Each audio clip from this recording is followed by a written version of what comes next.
काल झालेल्या मुसळधार पावसानंतर एक अत्यंत चिंताजनक आणि भीतीदायक बातमी समोर येत आहे।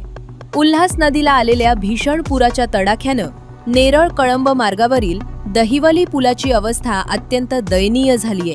पुराच्या वेगवान प्रवाहामुळे या पुलावरील लोखंडी संरक्षक रेलिंग पूर्णपणे तुटून वाहून गेले असून पुलाच्या रस्त्यावरही आता मोठमोठे खड्डे पडले आहेत। त्यामुळे या पुलावरून प्रवास करणं म्हणजे थेट मृत्यूशी खेळण्यासारखं झाले आहे। सर्वात धक्कादायक बाब म्हणजे हा पूल आधीच कर्जत सार्वजनिक बांधकाम विभागानं धोकादायक घोषित केलाय।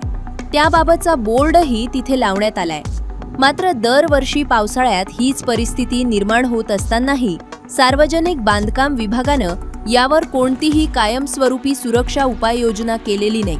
त्यामुळे प्रशासनाच्या या ढिसाळ कार्यपद्धतीवर नागरिकांमधून प्रचंड संताप व्यक्त होत आहे।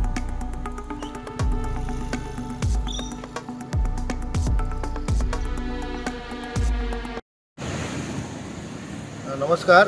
आपण दहिवली नेरळ कळंब रोडवर जो दहिवली ब्रिज आहे त्या ब्रिजवर उभे आहोत।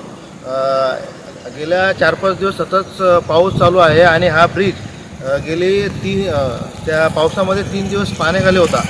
त्या ब्रिजची आता इतकी दयनीय अवस्था झालेली आहे, त्याच्याकडे ना PWD लक्ष देत ना MSRDC।